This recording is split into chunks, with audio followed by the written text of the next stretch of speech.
Niagara Falls, one of the natural wonders of the world. It has always had the ability to evoke emotions. People have been impressed by its spectacular beauty, awed by the enormous volume of water spilling over the brink, the equivalent of 1 million full bathtubs a minute. The tremendous roar and the violence of the water as it makes its plunge can be frightening, compelling the viewer to respect these wild waters.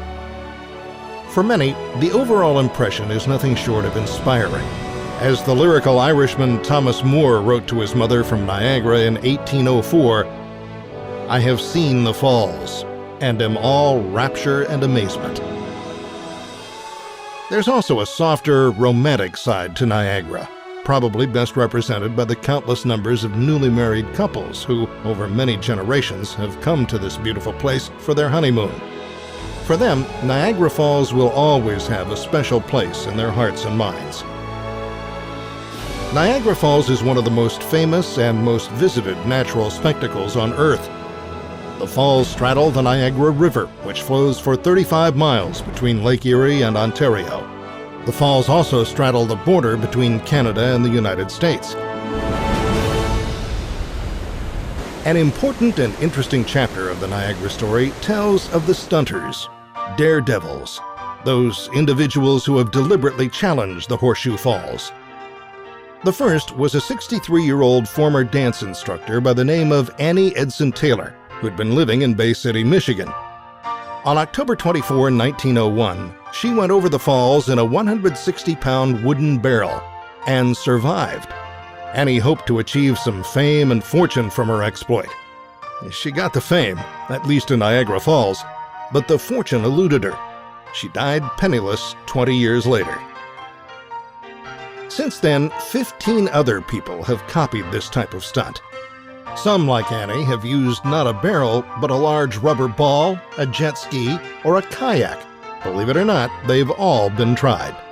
Out of the total of 16 people, 11 have survived, 5 have not.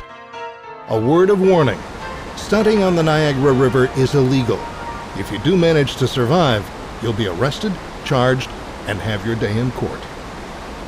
There are 3 waterfalls. On the New York State side, there is the American Falls, which is 850 feet wide and drops over 100 feet to great piles of rock at the foot of the cataract. This rock has been broken off the gorge wall over thousands of years. During daytime hours in the summer months, close to 4 million gallons of water spill over the brink every minute. Nearby is lovely Bridal Veil Falls.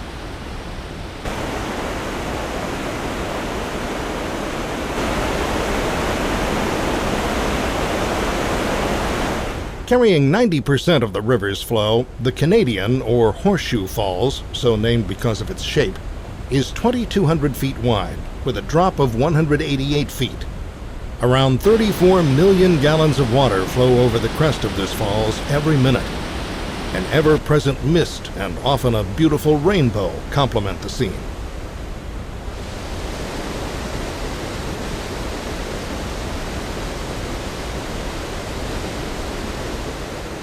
Lying between the Bridal Veil Falls and the Horseshoe Falls is a lovely island with the curious name of Goat Island. It's part of Niagara Falls State Park. Opened in 1885, it's the oldest state park in the United States. Niagara Falls is all about water, and there are a variety of experiences available that allow the visitor to get close to that water, and in some cases, get soaking wet too. For example, on the American side, using a series of wooden platforms situated at different heights, all with connecting steps, you can climb over the rocks at the base of the Bridal Veil Falls. This is known as the Cave of the Winds. The fury of the water and its deafening roar creates an indescribable and memorable experience.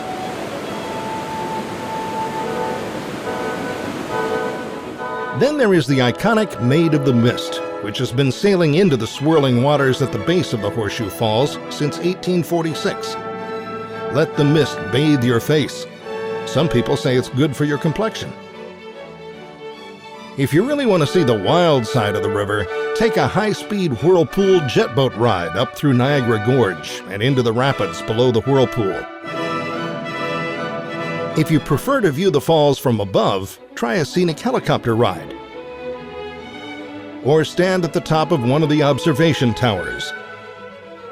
Other favorite viewing spots include Terrapin Point on the American side, Table Rock on the Canadian side, and the Rainbow Bridge across the gorge.